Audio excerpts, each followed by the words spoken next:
How did this happen on that night? Detective Keith Dressel was a hero. I had got a phone call from somebody who I was selling drugs to, a lady, and she was crying and frantic saying she had just got robbed by somebody. Mr. Dressel in the back, he was asking me if I was working, which is like slang for you got any drugs for sale. And he popped his car and swung a pistol. As soon as he stepped out, he like tried to pistol whip me. And he grabbed me and I turned around and I fired. And he shot him and I took off running.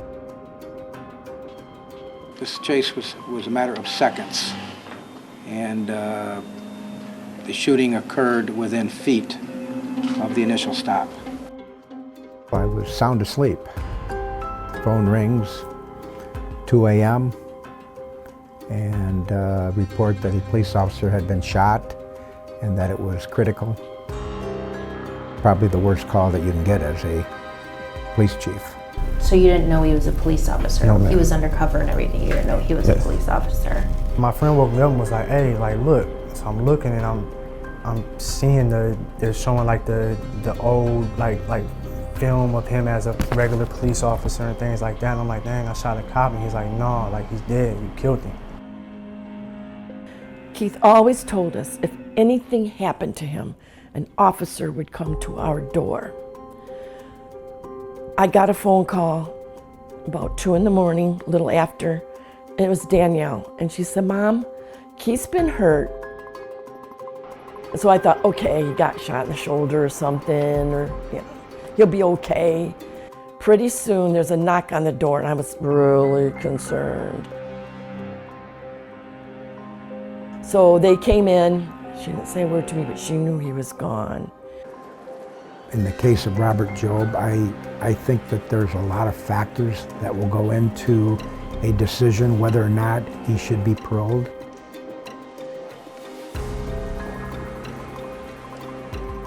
From a law enforcement perspective, there's no worse crime than killing one of our own, killing a police officer.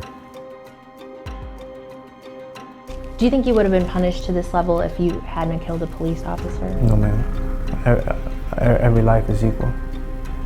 Do you think you're gonna get out when you have your first parole? No, ma'am. You don't? No, ma'am.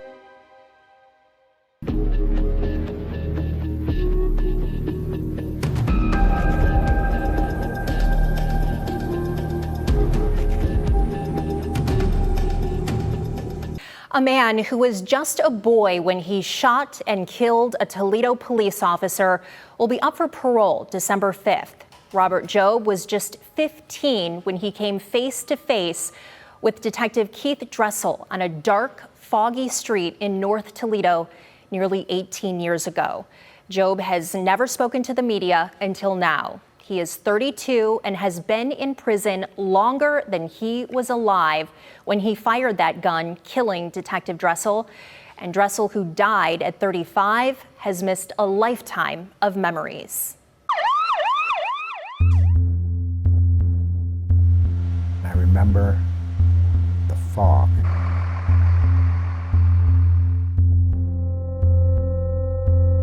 I've never seen fog that dense. It was foggy. It was real foggy. It was so thick you couldn't see anything. I was sound asleep. Phone rings, 2 a.m., and report that a police officer had been shot. February 21st, 2007. For a few seconds, a 15-year-old boy came face to face with an undercover officer. Shots fired, officer down. Those moments would change their lives and many others forever. I had got a phone call from somebody who I was selling drugs to, a lady, and she was crying and frantic saying she had just got robbed by somebody. And when I was on my way to her, that's whenever they had drove past and circled back and came up. Mr. Dressel in the back, he was asking me if I was working, which is like slang for you got any drugs for sale. And I had never seen the guy before, so I'm like, well, who are you? I don't know you. You know, who do you know around here? Like, and we went back and forth with this argument of, you know, oh, it doesn't matter, man, like you got something or not, and we're going back and forth on this. And finally I got frustrated with him, like, listen, man, like, just drive on, like, drive on. I got a gun in my hand, you know what I'm saying? Like who are you? Like, you know, who are you? Like, who do you know? Like, give me some credentials, you know? And he laughed and was like, I'm finna show you who I am. And he popped his car and swung a pistol. Because as soon as he stepped out, he like tried to pistol with me.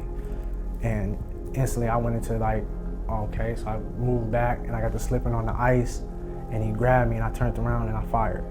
And it shot him and I took off running. He started shooting at me, and later on, after I was at my friend's house, he woke me up and showed me the news and stuff. Robert Jobe pulled a gun out and shot Detective Dressel at very close range. I'm like, dang, I shot a cop, and he's like, no, like, he's dead, you killed him. Detective Keith Dressel was a hero. I can't express how sad and devastated I am. Crazy and stuff, like cops are getting shot. It's shocking, you know? He was just 15 at the time of the murder, but Jobe had already long lived a life of crime. From the time he can remember, the people who should have been caring for him robbed and sold drugs. As a child, he knew prison was in his future. I think my childhood shaped me early on from watching my father. My father's got had over half his life in prison as well before I was even born. My mom, she's been locked up for drug trafficking before, about 10 years ago. And like I said, that was our life. That's how we grew up in it, you know. He ended up in a gang as just a child. His prison tattoos are a reminder of that old life in North Toledo, even of his arrest in Dressel's murder. Yeah, that's on Bush in Ontario, apartment building right there. The building where they walked me out of when they arrested me. This chase was a matter of seconds. Sheriff Mike Navarre was the police chief on that night in 2007.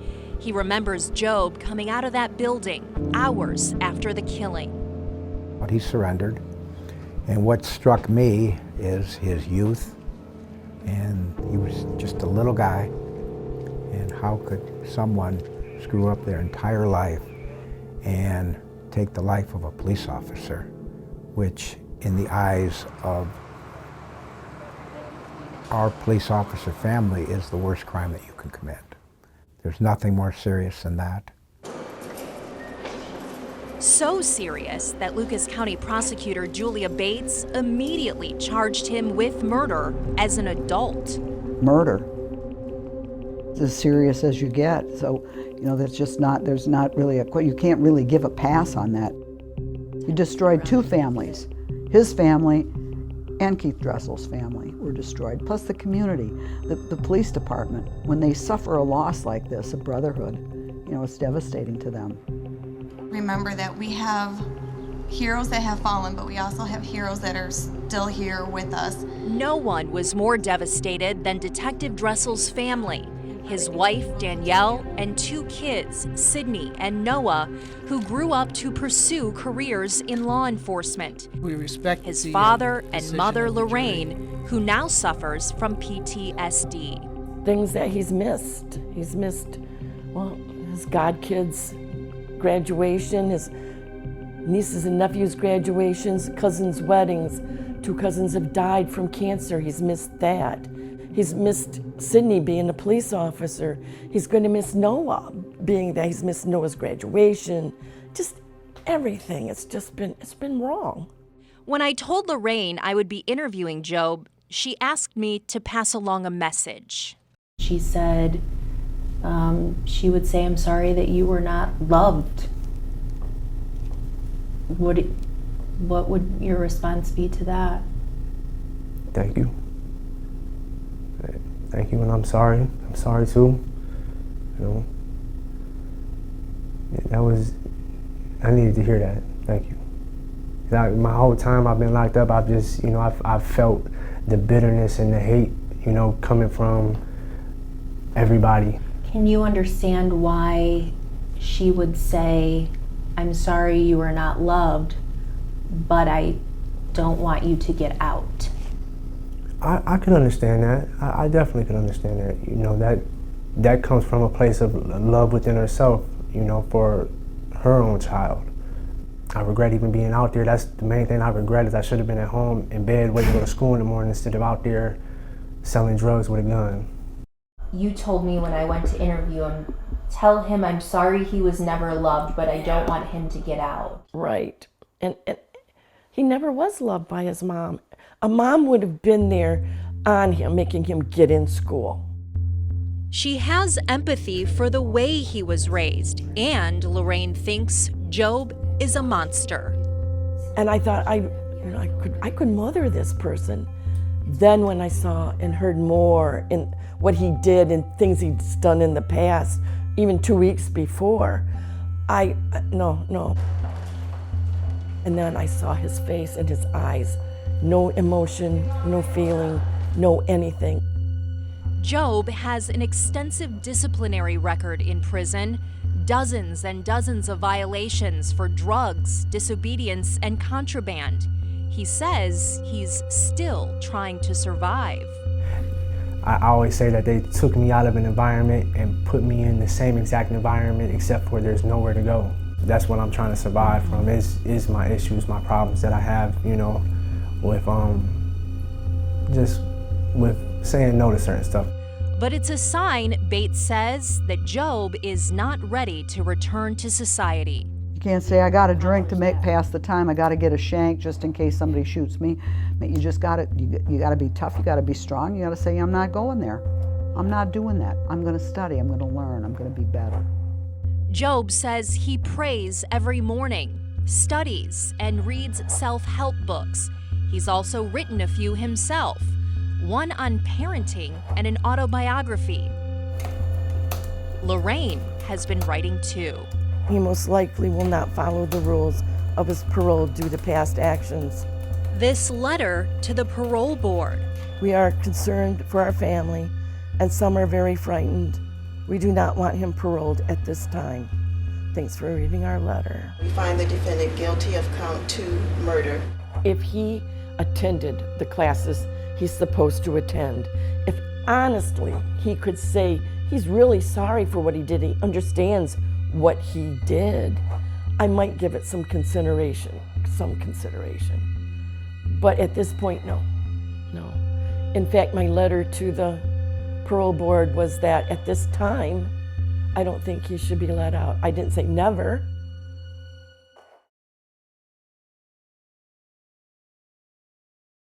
Welcome to WTUL 11 Plus. I'm Brian Duggar, and we have an interview with 11 Investigates Melissa Andrews and bonus clips from her interview with Robert Jobe.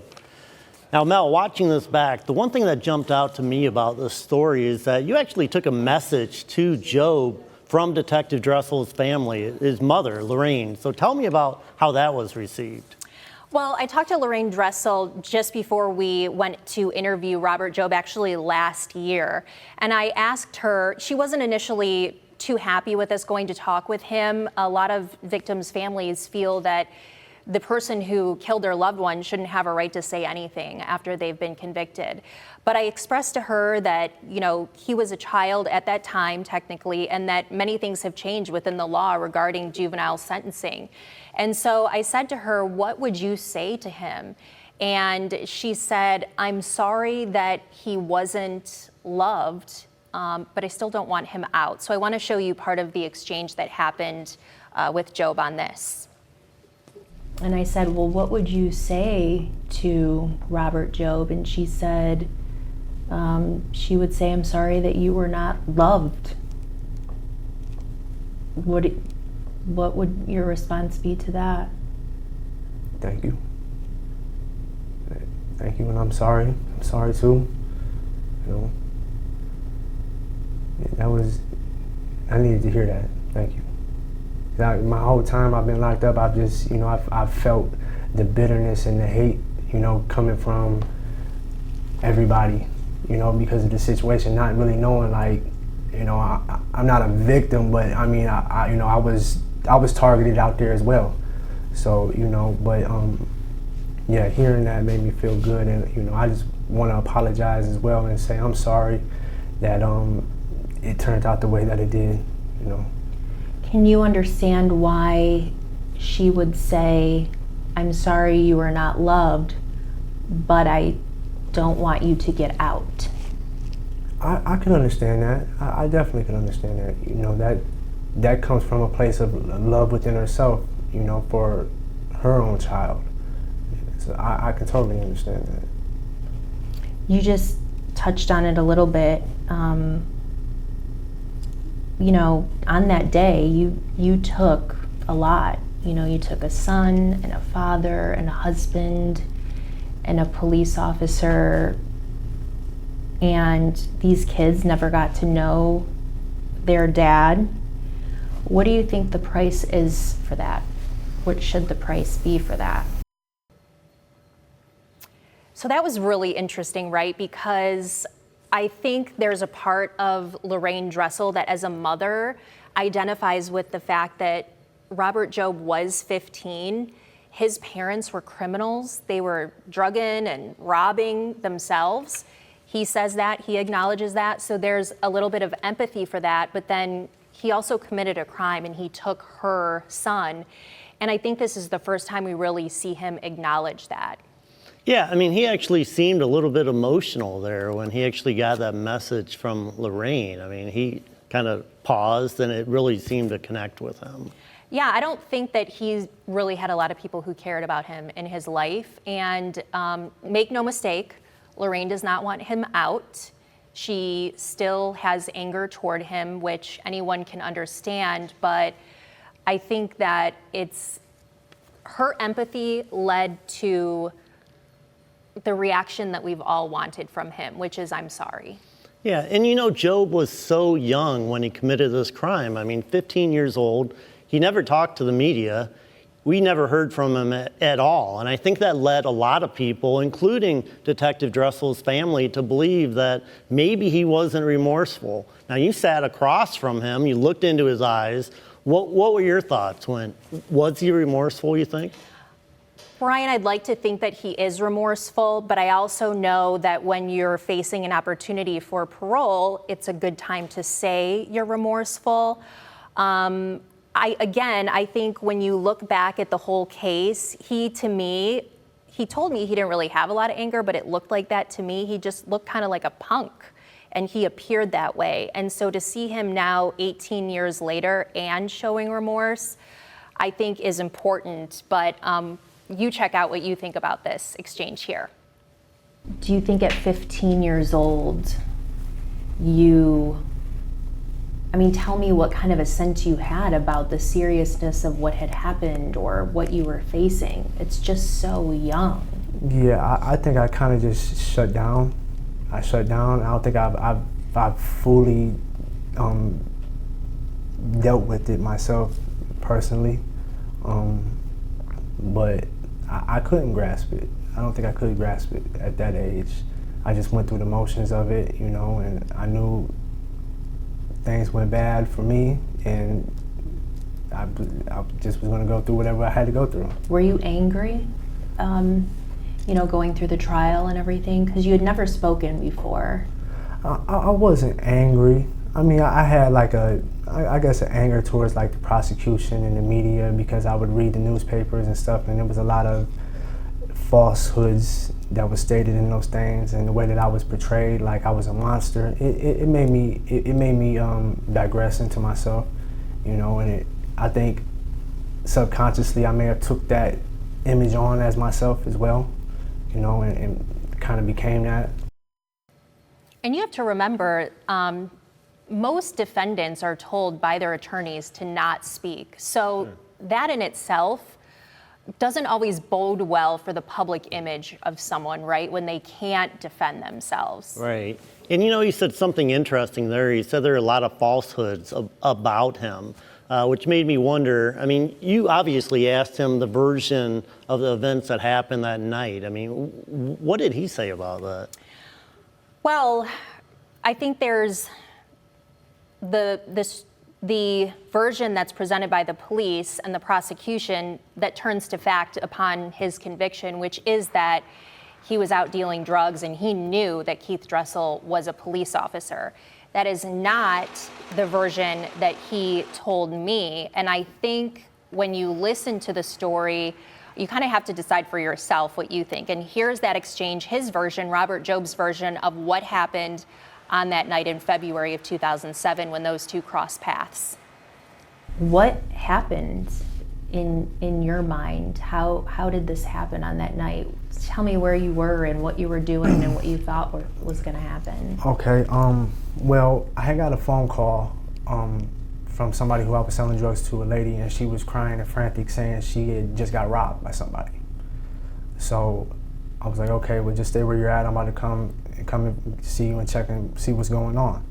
And when I was on my way to her, that's whenever they had drove past and circled back and came up and they came up, and Mr. Dressel in the back, he was asking me if I was working, which is like slang for you got any drugs for sale.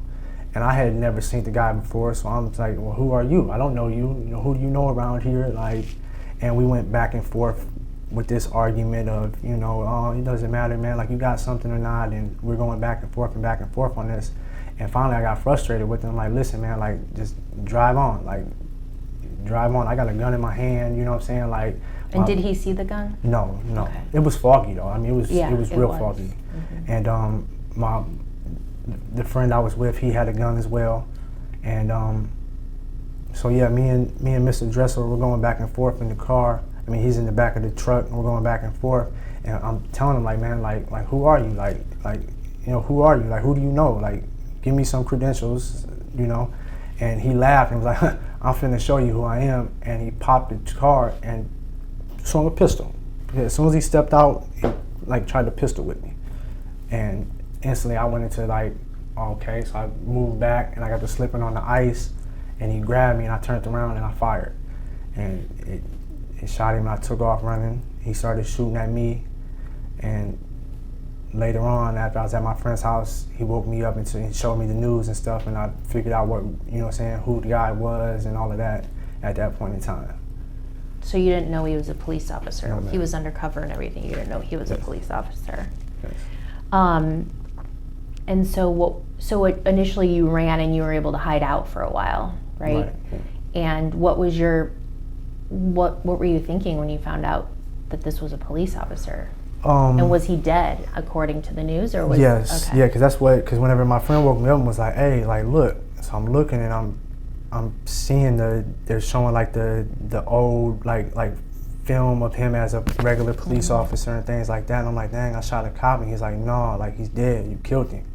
And I was sleeping, so I just laid back down, and I was just talking to Mr. Dressel, like, why wouldn't you tell me that? Like, why wouldn't you identify yourself? Why wouldn't you tell me that? And I went back to sleep, and then How were you able to sleep after that? I don't know, but I did. I went to sleep, and later on he woke me back up, and it was downstairs, because I was right upstairs from the friend who I was with, where I was at the whole time, and was explaining to me what everything was going on. And then we just started formulating how I was going to turn myself in, because they was making threats to people who they was searching their houses and stuff. They was making threats about harming me if they found me, if they didn't turn me in, and things like that. So we had formulated a plan for me to turn myself into my probation officer, and that's what we did. When you went into the police station or wherever it is you turn yourself in the jail, how did they treat you after shooting a police officer, killing a police officer? Pretty standoffish. It was a lot of tension. They didn't really bother me too much during my initial arrest and stuff, but when I got bound over to the county, I got harassed pretty badly for a couple months, until they started, I guess, to get to know me and was like, oh, you're not a bad guy for real, and stopped messing with me. Yeah, so that was a fascinating question you asked him. You said, how could you sleep after you had done this? And his response, I think, was interesting. So what did you think of his response to that? I just thought, I just didn't understand how you could learn that you killed a police officer and then go back to sleep.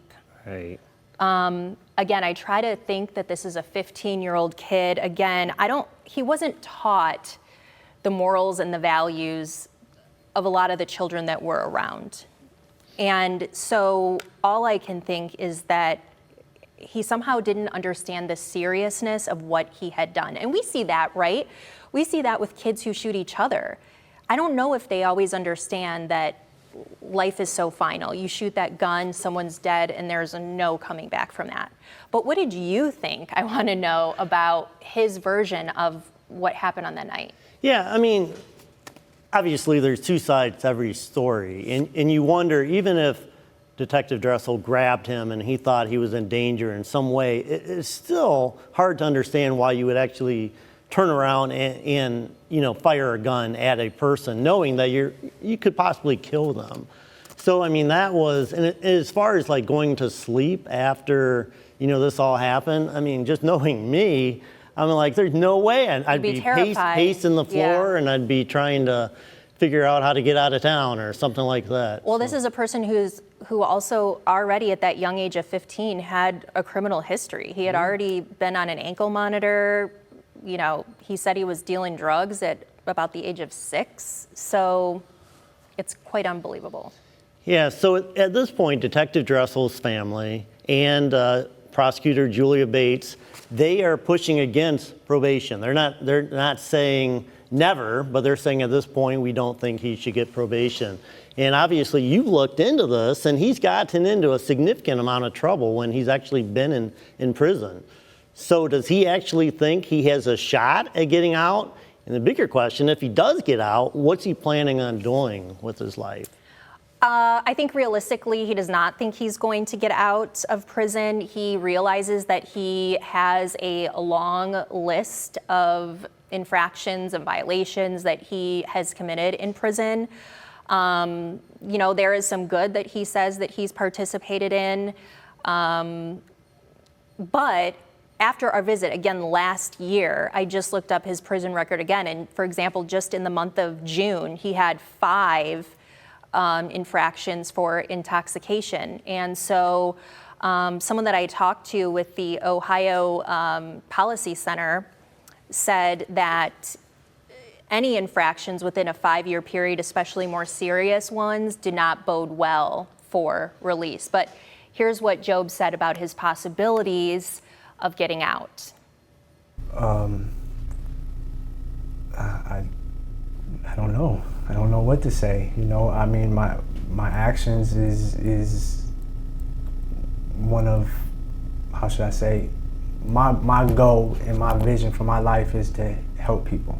So that's the only thing that I would be able to give them as a credential for me getting out of here is, I don't look to harm nobody else.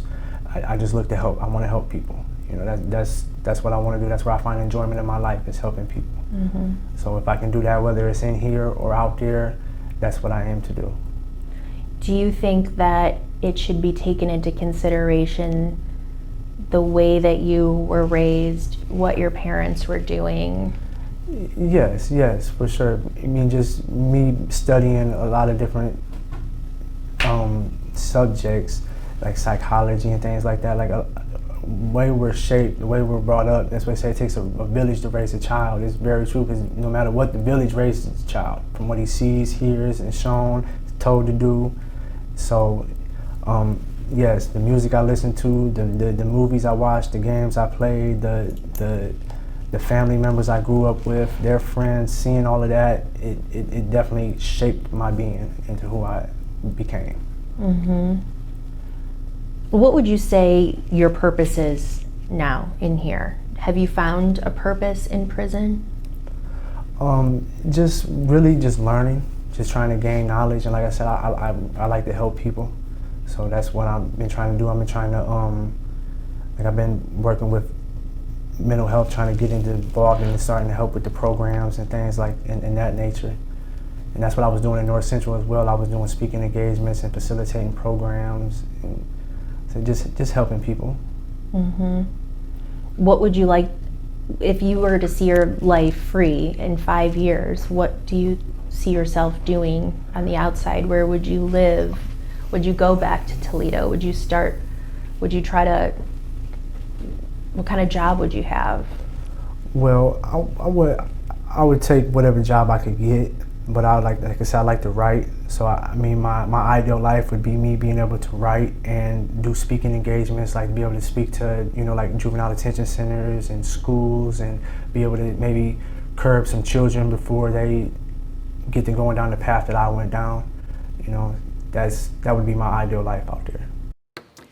I have a lot of thoughts about this because I do feel that he's done research. He told me he wrote an autobiography. He even wrote a parenting book. He's not a parent.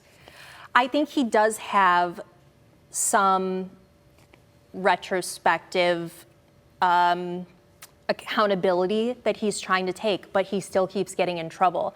And so I asked him, how can you make the argument for being released if you're still getting in all this trouble? And he said, I'm taken from the same environment, but now I'm locked up in this environment. I can't really make a better choice. Now, when we interviewed the prosecutor and Lorraine Dressel, they say there have been plenty of people who get their GED, who take courses, who stop getting into these situations. But you heard him say too a lot that he likes to help people. In his mind, a lot of the trouble he's gotten in is because he's been helping people.